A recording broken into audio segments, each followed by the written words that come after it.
A gente está no capítulo 11 que fala sobre as, as dificuldades, né, da mediunidade, né, a complexidade, na verdade, da mediunidade, né, como esse simples ato, né, de transmitir a ideia que os espíritos querem que os encarnados tomem conhecimento, pode envolver uma complexidade de ligações, de conexões entre a espiritualidade e a materialidade da qual ainda fazemos parte, para que esse fluxo de informações seja dividido entre a espiritualidade e o mundo encarnado. Então nós vamos começar mais uma. Alguém quer ler? Não? Então vamos nessa. Então a pergunta que o nosso querido Vitor faz é a seguinte: considerando a intrincada rede de comunicações energéticas profundas a vibrarem no campo mental do médium, de que forma entender a clareza, a autenticidade do intercâmbio instrutivo, sem que os registros arquivados nas múltiplas angulações mentais do sensitivo interfiram de maneira acentuada na produção da mensagem formulada? Essa pergunta que nosso querido Vitor faz é muito importante, porque um dos assombros da mediunidade sempre foi o risco do animismo, né, que é o médium, ao invés de estar de fato transmitindo uma mensagem espiritual, estivesse transmitindo as suas próprias ideias. Mas a gente já sabe que uma mensagem puramente espiritual é muito difícil de ser transmitida, porque sempre vai ter uma interpretação do médium. Então, o que ele está chamando a atenção é isso. Como isso já foi um assunto muito discutido no meio espírita, principalmente em relação à mediunidade, né, ele está justamente reforçando essa questão, né? Quanto o médium pode interferir ou não na mensagem que ele passa. E o nosso Lancelin diz o seguinte: bem, retomando as considerações relativas à mediunidade, informamos que é por essa via que interagem os campos vibráteis mentais do médium ou do espírito e do médium, onde se manifestam as características que imprimem maior ou menor grau de fidelidade à comunicação mediúnica. Assim, refletindo, diríamos que são duas vias, em sentido expansivo, que se absorvem e se expandem. Cada mente nesse intercâmbio tem acessos que não se evidenciam na somatização de emoções, nas palavras ditas. São comunicações subalternas a imprimirem as características da comunicação. Em um médium moralmente habilitado, há uma espécie de formação energética que lhe permite coordenar a integração entre os diversos segmentos dos campos magnéticos de sua própria mente. É a salvaguarda mental, verdadeiro filtro que age de forma a protegê-lo das interações vibráteis prejudiciais. Esse campo vibrátil é chamado de coordenação protetiva. Acho que é no volume 2 que a gente vai ver ele falar mais especificamente, sobre esse campo mental de protetivo. Ele dimana de um conjunto de fatores, a exemplo do estudo, do comportamento edificante, de aperfeiçoamentos do caráter e da vivência evangélica da mediunidade de serviço. O referido campo de coordenação protetiva além de servir como instrumento seletor, age por força do pensamento inercial, de forma a sincronizar melhor as informações derivadas do espírito comunicante. Por conseguinte, ele também exerce a função de integrar as vibrações pensamentais do desencarnado com a mente do médium.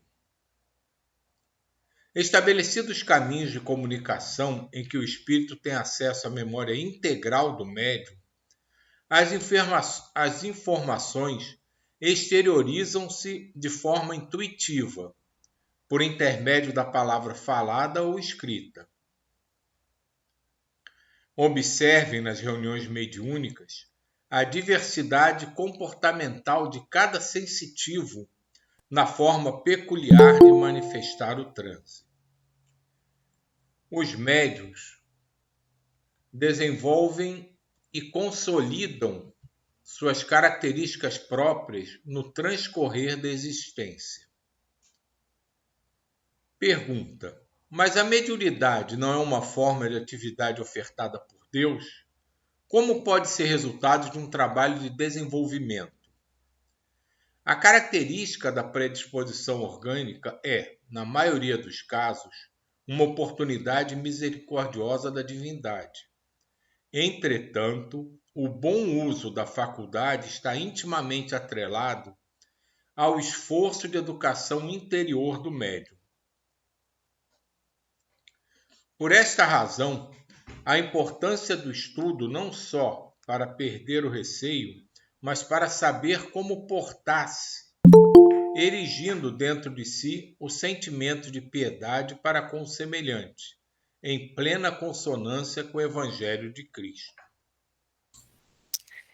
Silvio, deixa eu só fazer um comentário nessa parte, né? Foram duas informações muito importantes, ao meu ver. O primeiro é o campo, né, de coordenação protetiva que o médium tem. O nosso corpo energético, né, a gente já falou aqui que todo ele é uma organização energética. E a energia, quando se organiza, ela se organiza por campo. Então, o campo gravitacional é uma energia, a energia armazenada no campo, no campo gravitacional, ele está organizado a energia. É a mesma coisa, né, com o campo magnético, tem energia ali organizada.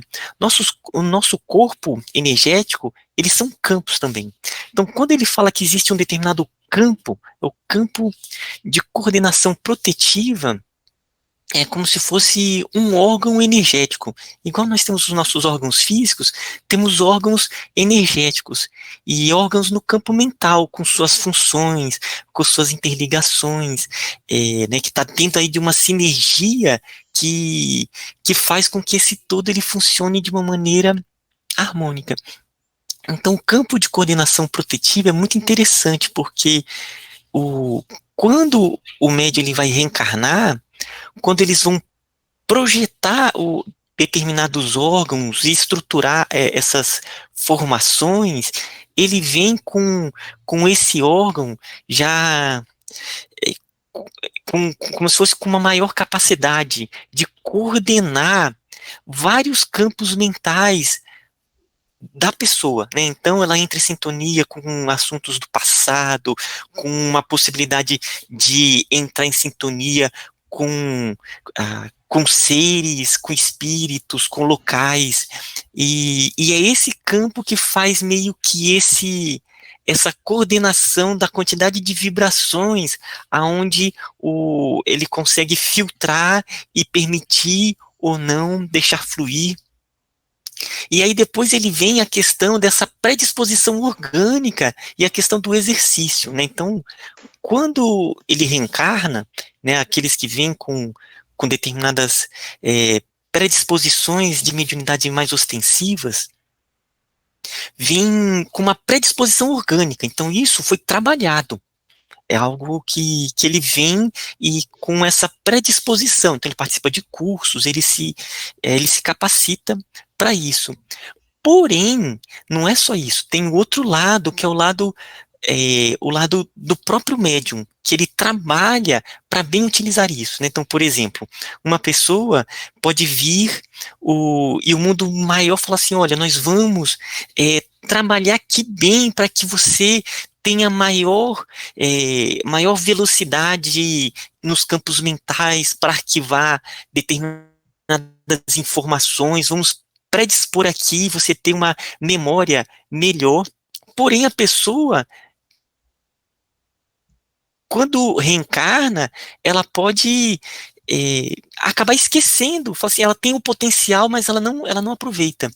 Então, ela não usa todo o potencial da qual ela veio por misericórdia divina, né? Então, nós temos potenciais. Cabe a nós utilizarmos, trabalharmos, aprendermos, entendermos e fazermos bons frutos desses dons que foram entregues, né? Então, não é algo que vem só, opa, não, ele nasceu só com um dom. Não, a pessoa, ela faz frutificar esse dom da qual ela veio. Eu achei interessante aqui, né, que está nesse parágrafo aqui, né, que a importância do estudo também é para aquela pessoa que está descobrindo a mediunidade perder o medo do que está acontecendo com ela, né? Isso é um aspecto pouco tocado, né, digamos, na famosa educação mediúnica, né? Você precisa entrar em contato com aquilo, entender mais ou menos o que está acontecendo para perder o medo, aquele pavor que muita gente tem quando começa a ouvir coisas, a ver coisas, né? Que fica apavorado, muitas chegam a desistir, pedir em oração para que aquilo nunca mais aconteça, né? Esse é um aspecto que eu não tinha pensado. Eu sempre pensei na educação mediúnica, no estudo, para desenvolver a faculdade, mas nunca como uma forma de se perder o medo daquela condição que é inerente, né, do próprio médium.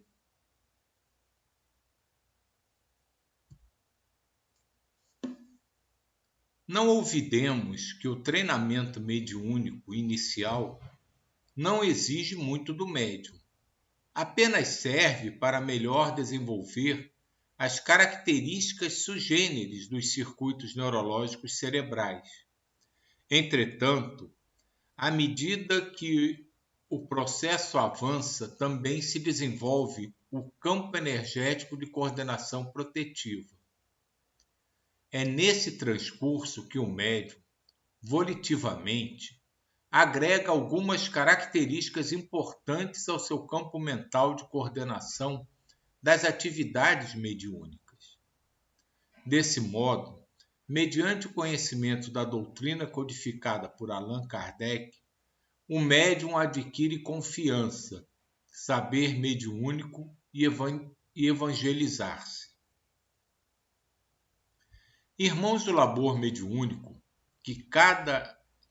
irmãos do labor mediúnico, que cada um edifique a própria individualidade, aprimorando o trabalho no campo do auxílio despretensioso, maneira correta de autoeducar-se para melhor servir.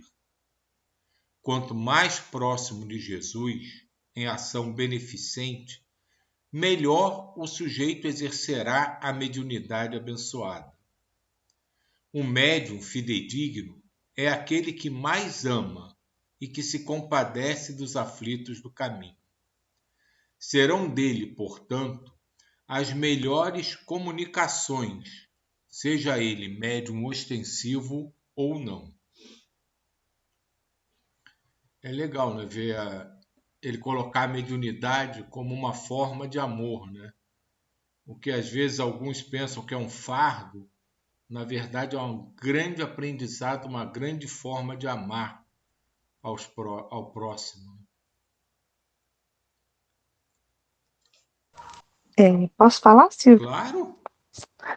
Prazer ouvir. Não, obrigada. Nessa questão que você fala, né, do amar, né? Porque da aproximação do espírito, né, nos trabalhos mediúnicos, a gente já envolve, né, que é aquele sentimento mesmo já rogando a Deus misericórdia,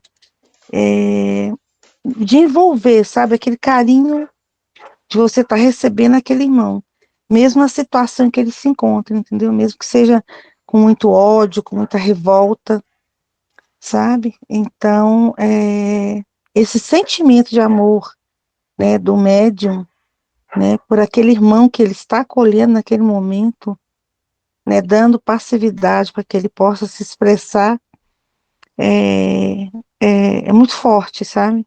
É lindo porque, como você falou, é a forma de amar, né? E ele é o nosso próximo. Está desencarnado, mas é o nosso próximo, né? Então é muito importante essa consciência do médium nesse momento, que igual você falou, às vezes a pessoa fala, né, não, vou rejeitar, não quero receber tal entidade, entendeu? Né? Ter predileção por receber determinados tipos de espíritos, né, desencarnados, né? Então, é isso, a gente está lá, né, rogando a Deus que sejamos um instrumento fiel, né, que a gente possa oferecer naquele momento as nossas melhores energias para que aquele irmão possa se restabelecer, né, e prosseguir a jornada dele. Então, assim, o amor sempre presente, sempre. E a mediunidade, ela se apresenta das formas mais sutis que a gente possa imaginar. Muitas vezes a gente se envolve num serviço puramente caritativo, né? Que só envolvendo encarnados, e a gente não vê aquilo como uma mediunidade. Mas no momento que você vai e participa de uma sopa para pobres, você vai, como o Ismael está começando agora, fazer passe para moradores de rua. Tudo isso é mediunidade. Desculpa, gente, é que está me envolvendo uma emoção muito grande, eu não estou conseguindo continuar falando. Mas Silvia, entendo isso aí que você está sentindo. É porque eu falei realmente só dessa parte, né, do desencarnado, mas a mediunidade está presente 24 horas, né? É na palavra amiga, no saber ouvir, né? E nas atividades caritativas mesmo de forte empenho, né? Trabalho junto aos velhinhos. A gente não pode deixar nunca de trabalhar. Mesmo que não é médio ostensivo, no momento em que, né, tá ali trabalhando, doando, numa sopa, num passe, você está doando o melhor de si, né? Sendo usado como canal, né, de Deus, dos bons espíritos, para que tá lá, levando um alento para aquelas pessoas, né? Então é isso, é 24 horas, é 24 horas.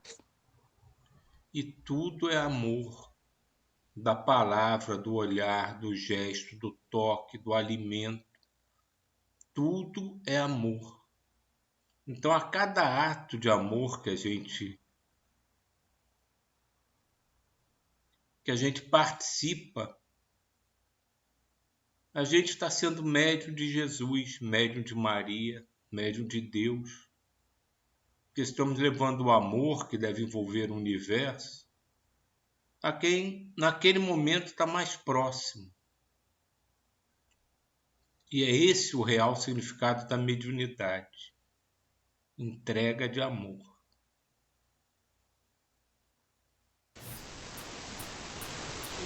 Eu vou falar um fato que aconteceu ontem na sopa, que foi muito interessante, porque a garota que idealizou essa sopa, ela é, não sei, é muito iluminada, é uma coisa impressionante, me toca só de falar, porque ontem apareceu uma família onde tinha uma cadeirante, um senhor de idade, um bebê e uma outra pessoa, uma outra mulher. E assim, ó, e assim uma situação, a mulher começou a tomar a senhora começou a tomar sopa e começou a chorar, agradecendo a Deus, assim. E a outra olhou, aí ela olhou e disse: vocês não têm como conseguir uma cadeira de roda nova para essa senhora? Aí a Paula, que é a garota que idealizou, me dá uma emoção isso. A Paula olhou para mim e disse assim: vamos conseguir? A gente consegue. Aí na hora a gente foi pesquisar preço, né? No celular mesmo ali. Aí eu estava pensando, se a gente vai colocar na internet e tal, e se não conseguir, a gente se cotiza e compra. Enfim. Ela colocou na internet, eu vim para casa, não sei o que, a gente ficou conversando, né, Ismael, no final do negócio e tal. Quando eu fui dormir, eu ainda abri para ver. Ela tinha conseguido a cadeira. Uma pessoa chegou e disse assim: terça-feira eu vou deixar a cadeira aí. Uma pessoa só. Foi ela até postou, nossa, eu disse, será que a gente vai conseguir? Mas na hora ainda eu falei para ela, nossa, eu achava que a gente ia ter que pedir mais, não sei o quê. Uma pessoa olhou, eu vou deixar a cadeira aí, terça-feira.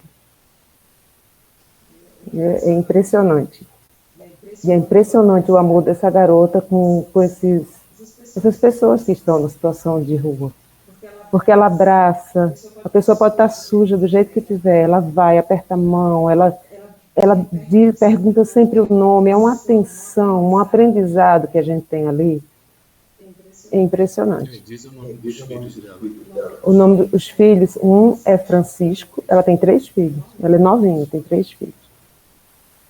Um é Francisco, a menina é Clara e o menino é Antônio. É muito impressionante. Muito impressionante mesmo. Mas é um aprendizado maravilhoso.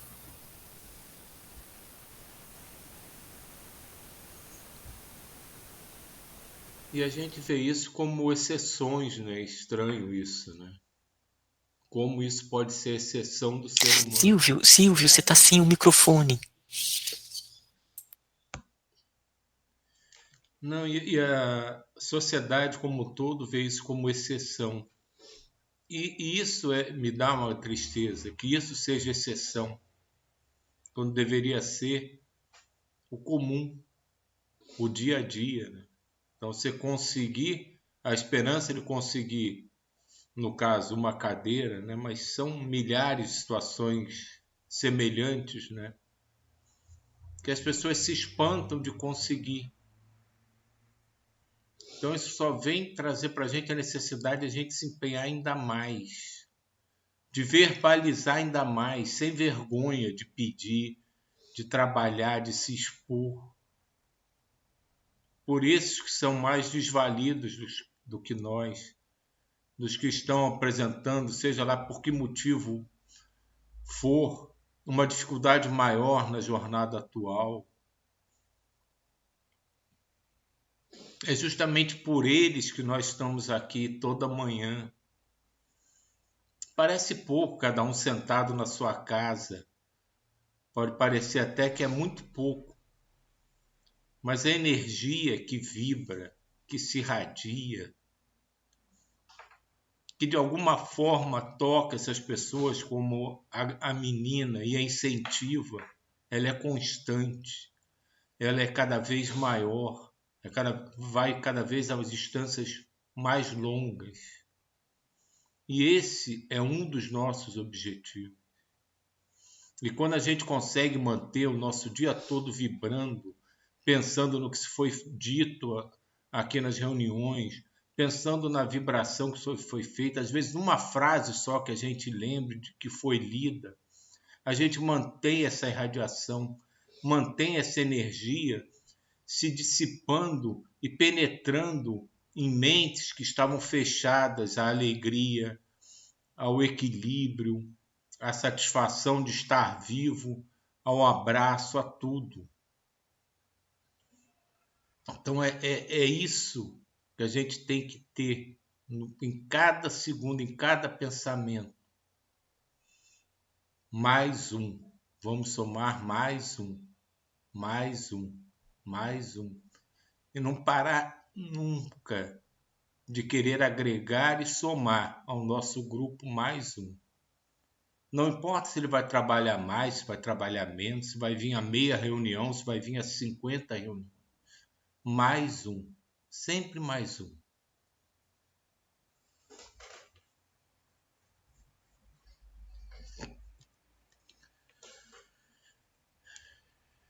Gente, eu vou deixar aqui para os comentários para a semana que vem. E Silvio, isso né, que você falou da reunião, e sempre lembrando também que do ponto de vista espiritual, é uma grande, grande quantidade de espíritos que são trazidos para participar, e participar conosco, tanto do estudo quanto das irradiações, né? Então é um trabalho que ela vai só crescendo e se somando mesmo.